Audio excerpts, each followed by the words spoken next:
നിങ്ങൾക്ക് ഇങ്ങനെ ഉണ്ടായിട്ടുണ്ടോ? നിങ്ങൾ കാര്യമായിട്ട് ഒരു കാര്യം പറയുന്ന സമയത്ത് നിങ്ങളുടെ ഹസ്ബൻഡ് ഫോൺ നോക്കിയിരിക്കുക, അല്ലെങ്കിൽ ഒരു നോഡ് ചെയ്തുകൊണ്ട് റിയാക്ട് ചെയ്യുക. ഇങ്ങനെ കാണുമ്പോൾ നമുക്ക് ഭയങ്കരമായിട്ടുള്ള ഒരു ഇഗ്നോർഡ് ഫീലിംഗ് ഉണ്ടാകാറുണ്ടോ?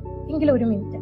ഇങ്ങനെ അവർ കേൾക്കാത്തത് അവർ നമ്മളെ കെയർ ചെയ്യുന്നില്ല എന്നല്ല അതിൻ്റെ അർത്ഥം. മറിച്ച് നമ്മൾ ആഗ്രഹിക്കുന്ന രീതിയിൽ അവർ നമ്മളെ കേൾക്കുന്നില്ല. അതാണ് അതിൻ്റെ കാരണം. അപ്പോൾ മിക്ക ആണുങ്ങളും എങ്ങനെ ഇമോഷണലി ലിസൺ ചെയ്യണം എന്ന് പഠിച്ചിട്ടില്ല.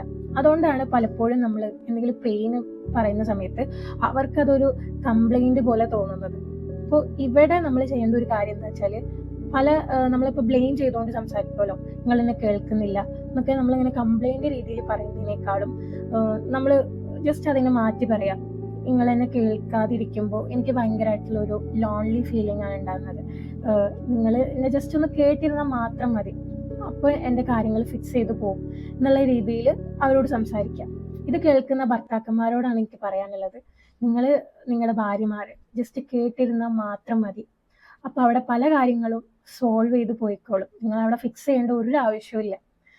അങ്ങനെ നമുക്ക് പല കോൺഫ്ലിക്റ്റുകളും നമുക്ക് ഒഴിവാക്കാൻ വേണ്ടിയിട്ട് പറ്റും.